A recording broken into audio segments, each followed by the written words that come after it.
Hey, I bet I know what you're doing right now. You're watching Fireside ChatGPTz interview.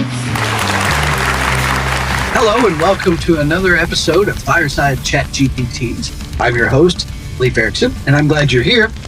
Now, if you recall, we started our interview series 2 episodes ago with Matt Varney from the KCTCS AI Hub.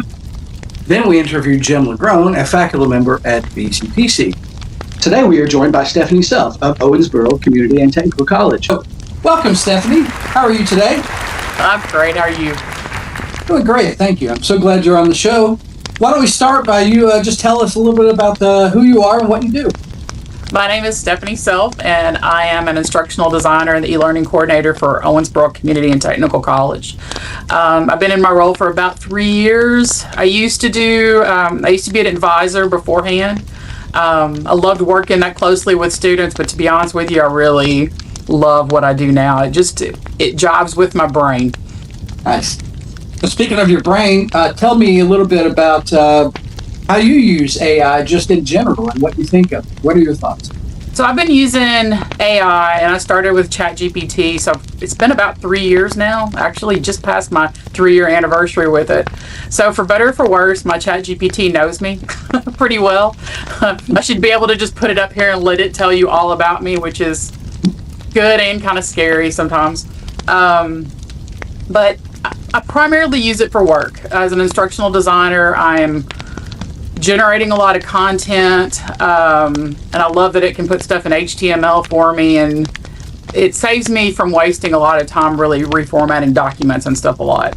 Well, before we get into the work stuff, tell me about you. You were saying something about your brain, it jives with your brain, and in our preparations for this, you were saying something about your brain and how it helps your brain. I'm curious about that before we get into the work. So, I mean, I definitely would identify someone being neurodivergent. I don't have a diagnosis per se, but definitely in my midlife, I'm definitely feeling the ADHD stuff pretty hard. And I've always felt like, I think even growing up, that there's always like 2 parts of my brain that are like at war with each other.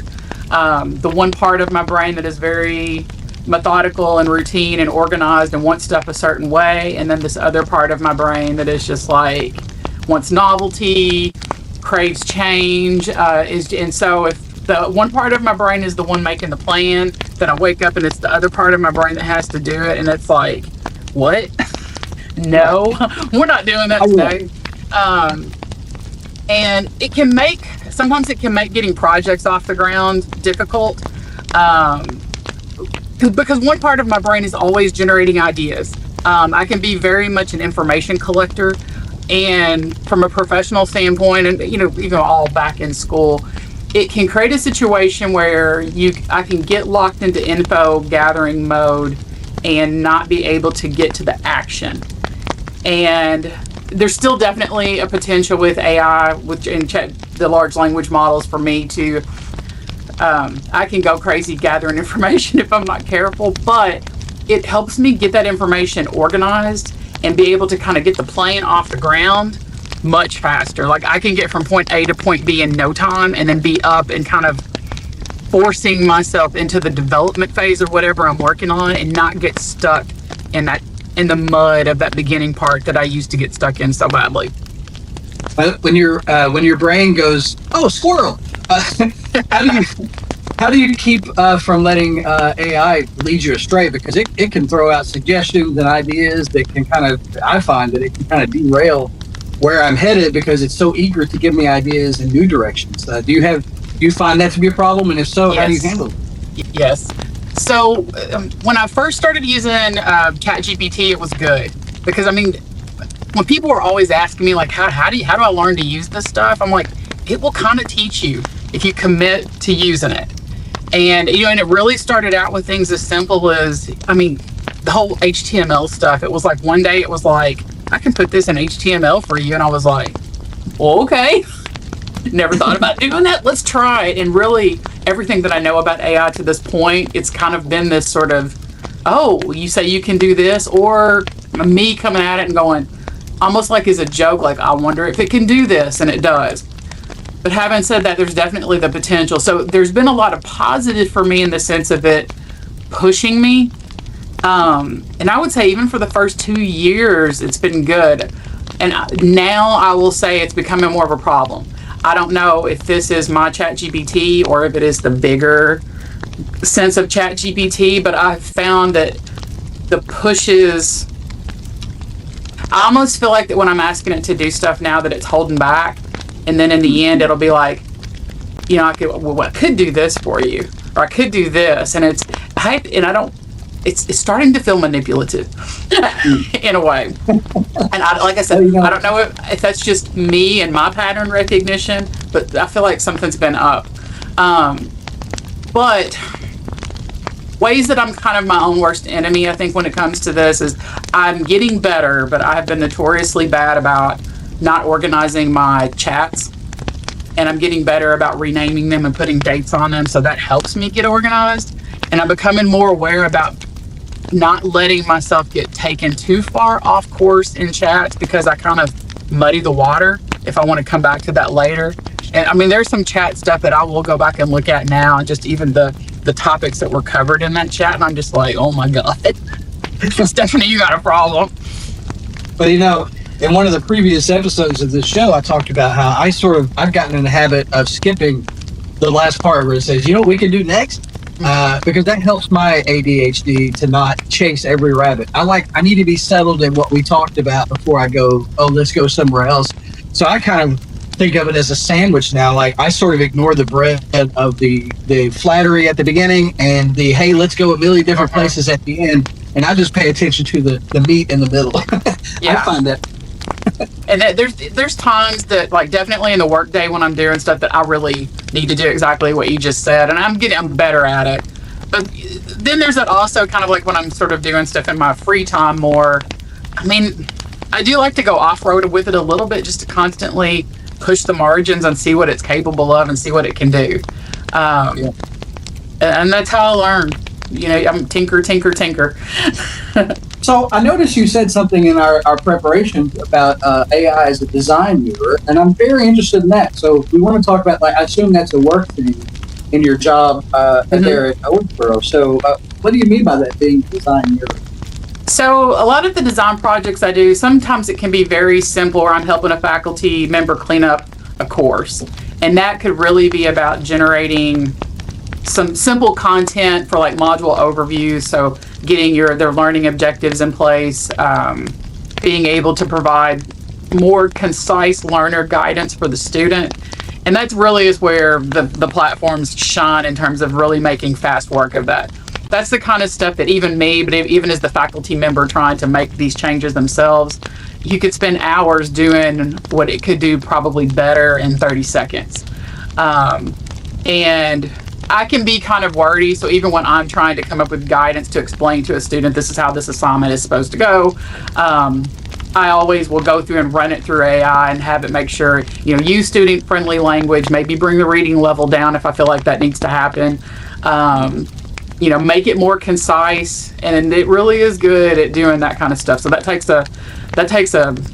can be a heavy load sometimes that it can pick up for me.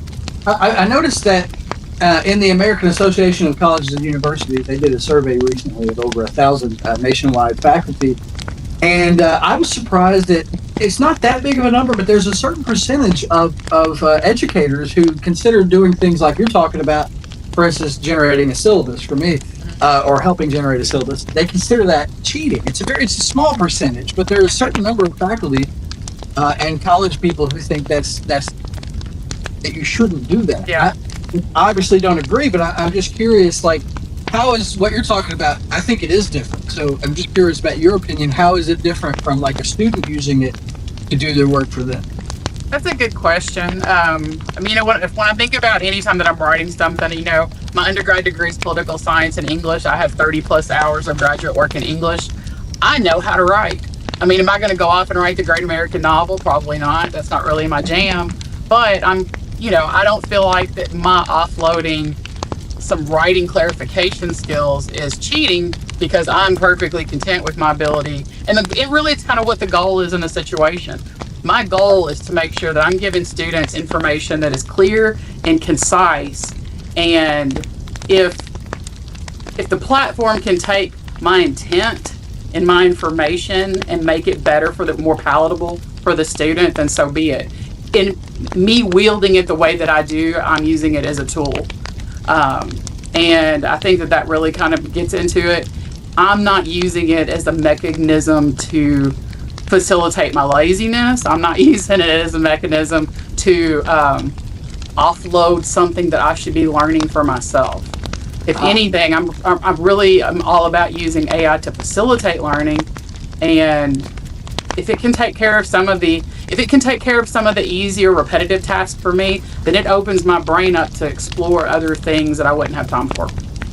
Yeah, the way I like to say it to my students is, am I trying to learn something, or am I trying to accomplish something that I want to have that skill? I want to build that skill. I think when those things are involved, it's a whole different ballgame. And so I resonate with what you're saying. Like, I've been making syllabi since 1997, and I don't feel like that I need to learn how to make a syllabus, but I do think AI can help me speed along that process, so I can put my attention and focus on other things that are more valuable use of my time, including interacting with students and teaching and things like that. So I see a lot of different faculty syllabi. I see their learner guidance and stuff, and I mean, if it can help you make things more concise and more clear for students, I mean, it's great. Some of us are just very verbose when we're trying to communicate our thoughts, and I've seen some syllabi that are 30 plus pages long, and if the intent is for the student to understand it, we have to handle things a little bit differently. And you can even ask AI, say, pretend to be a first-year student looking at my syllabus. What's going to be confusing? What needs to be clearer? What needs to be, dialed in further? I find it to be helpful. That too is sort of a role-playing thing. And it's really good. I think it can really smooth communication in that sense of sometimes, what makes total sense to me, if I feed it into the platform, will be like, yeah, this really, let's clean this up and tighten this up. And if anything, I think a lot of the stuff that I do with AI, and I always tell people this, it reminds me how poorly we as human beings communicate with each other. Because when you have to get sometimes my AI knows me pretty well, or my ChatGPT account, and so I can get really a little bit sloppier with my prompting. But when you're prompting and you're not getting what you want out of it, and you want to get mad at it and have a hissy fit, it really ultimately comes back to me. I'm not giving it the right parameters. I'm not communicating effectively what I need from it. I was curious, what would you consider to be some of the main problems with generative AI, and what's your take on those? How do we deal with those? How do you deal with them? How should we be dealing with those problems as a society and as people in higher education? Oh, that's a big question. I don't even know that I'm sometimes can fully wrap my brain around it. I know I work with people all the time. The biggest thing with AI right now is having that mentality about, cheating. And I do think that it is it is something that we have to be worried about. But I worry that sometimes the drive can be, I think, a little bit more about our egos. None of us want to have something pulled over on us or feel like that somebody's making us their patsy kind of a thing. And I think that sometimes that mentality can kind of drive this, you will not cheat on me, you will not use AI. And that's something that I definitely think we have to get past. It's like saying you're not going to use a calculator to, I would say balance a checkbook, but I don't know if anybody does that anymore.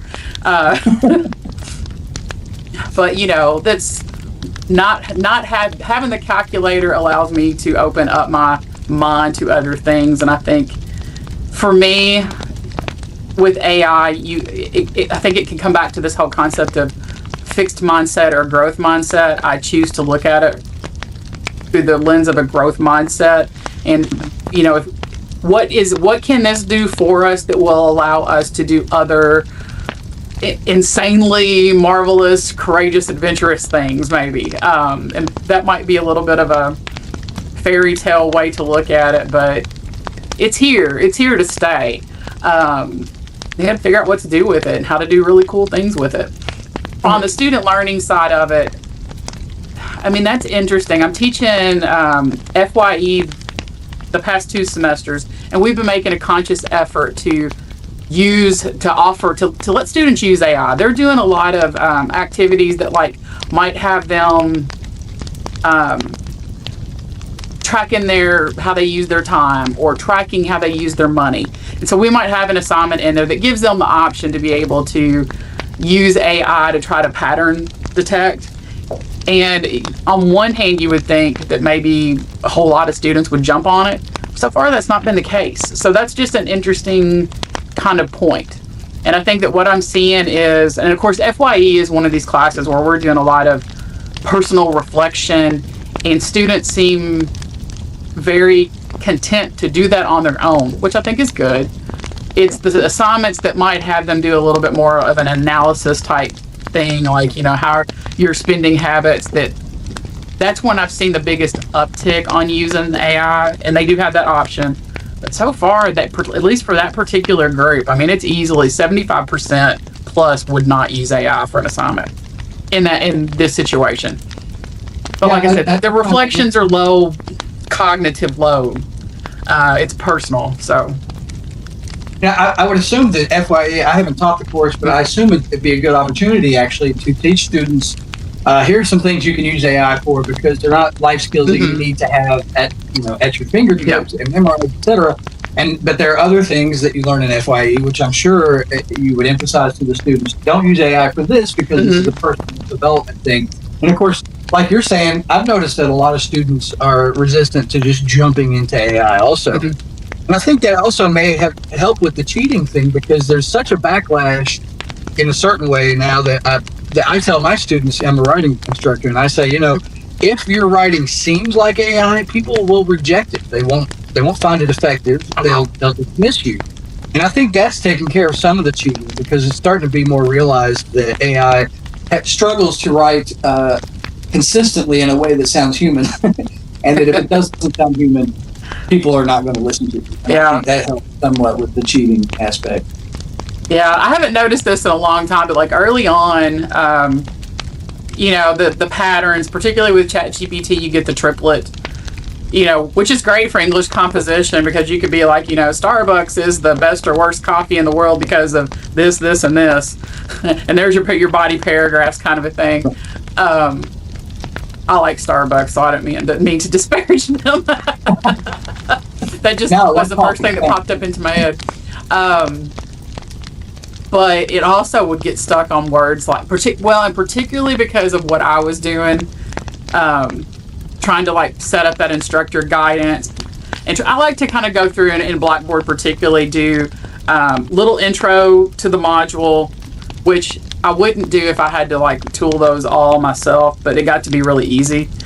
And now my AI knows what I want. So anytime I'm doing module overview, it's like an intro, the learning objectives, the why it matters statements, and some learner guidance for the student on what they need to get done in that module.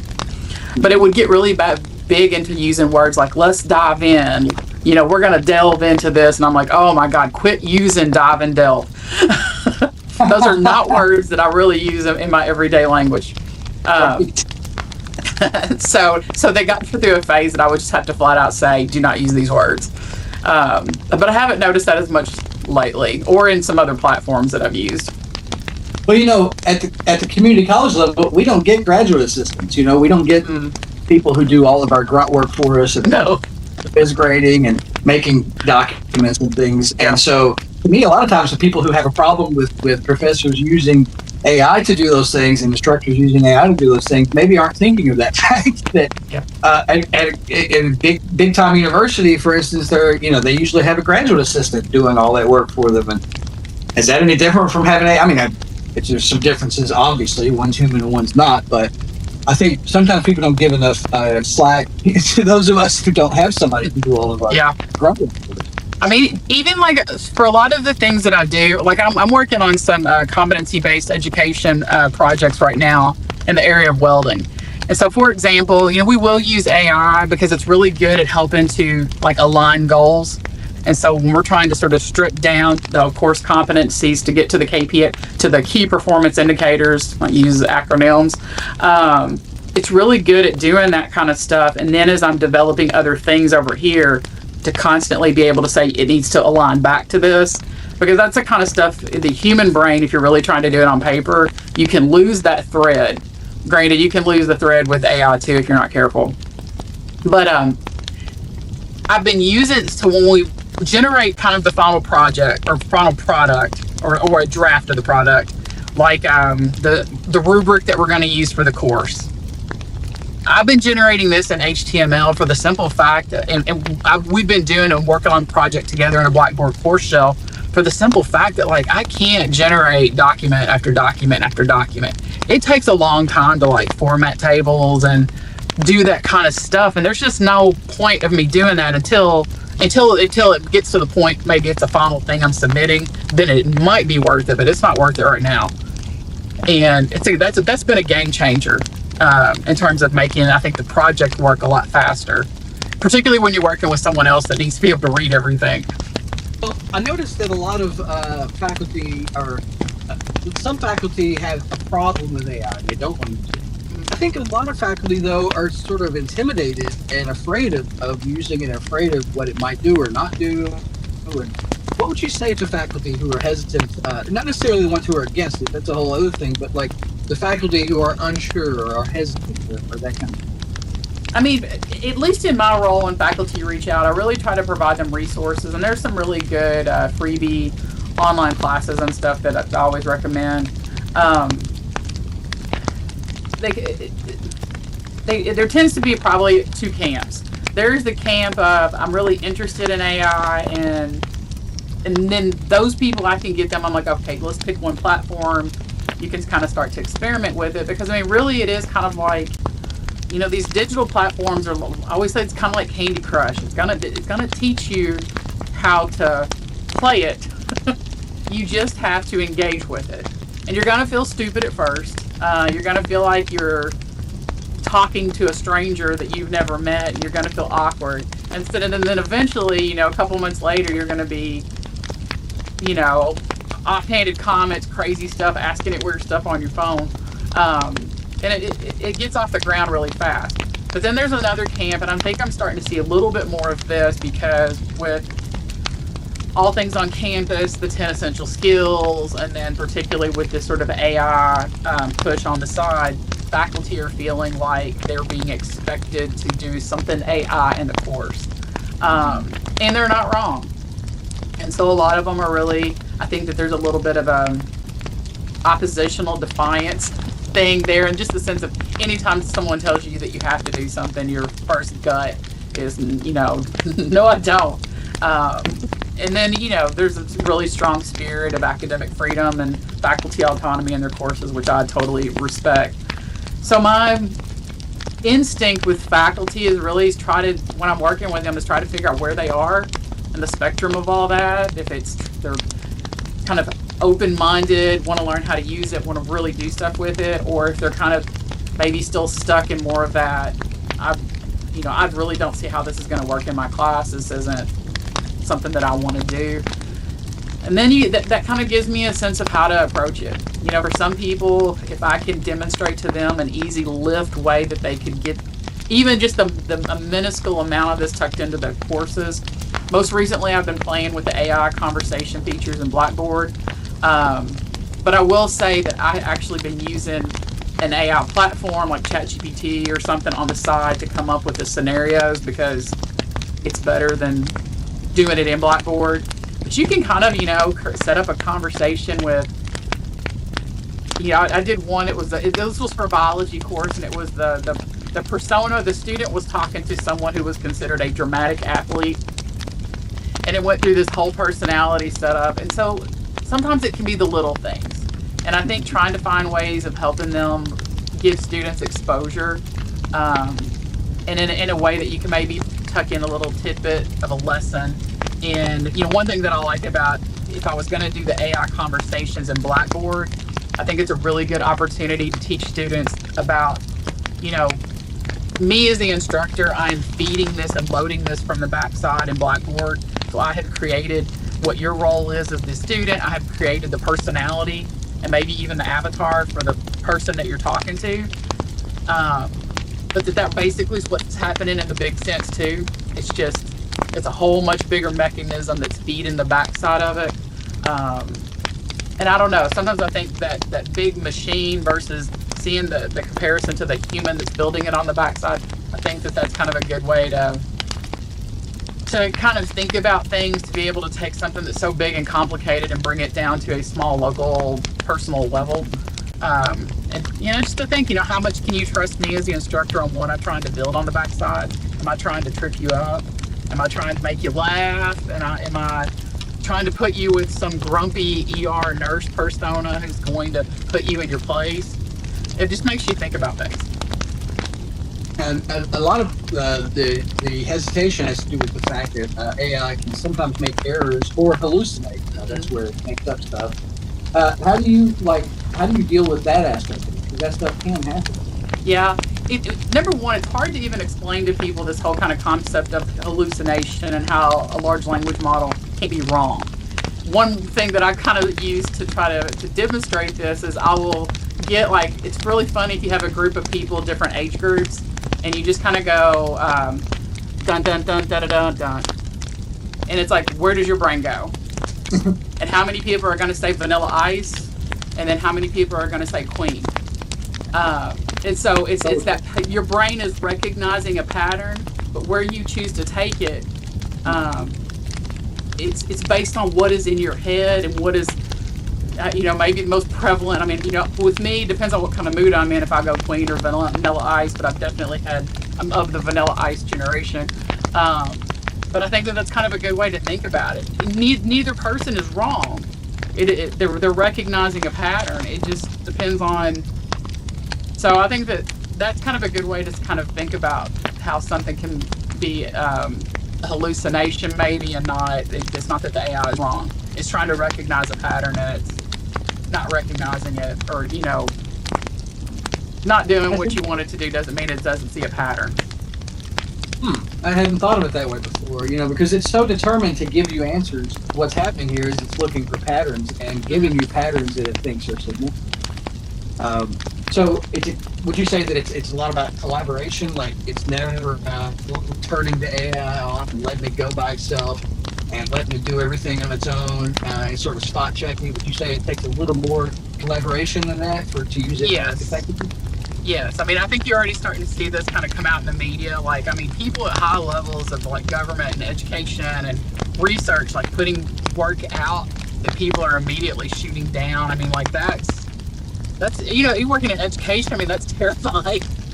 So put yourself out in your professional reputation. So definitely it's a great assistant. But you always have to be mindful. And the thing about it is, it can be really easy not to be.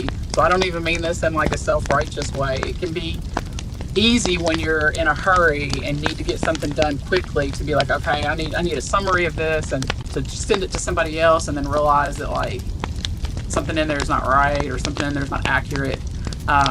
So you definitely have to check it. And the idea of letting it run free for all, in my world, is scary. It kind of reminded me. I was reading Ethan Mollick's book, The Co-Intelligence, and he kind of touched on the story about the paperclip, about the AI that is. This, I guess a fable, allegory that the AI is created to make paperclips, and what links will it go to in an automation to make the paperclips? Will it, drill to the center of the earth to get the metals and stuff that it needs? Will it kill the humans who get in the way of, this stuff makes you think. Well, and that's what, when people talk about AI making mistakes, I'm like, well, first of all, we don't want a perfect AI, right? I mean, that's a scary thought. Yeah, that is scary. And second of all, it sort of implies that we'll get to a point where we can turn off our critical thinking, but it seems to me that critiquing AI's every output is a good way to build your critical thinking skills and to remind ourselves and students that we should never take any machine or person's word for anything. I mean, that's the whole idea of critical thinking, is to verify, to analyze, to confirm, to critique. And so when people complain that AI makes mistakes, it's true, it does, and it can be frustrating. But that just, to me, reinforces that our critical thinking machine should always be turned on. Mm-hmm. And and of course, you said you teach English, and then I've done some adjunct work for English. But to be honest with you, that was the semester that AI came out, or the generative the ChatGPT and stuff. And they asked me to teach it again. I was like, my brain can't until I can figure out how to go about this. But on one hand, I feel I feel the most compassion for English faculty and people that are really in the disciplines that are hit the most.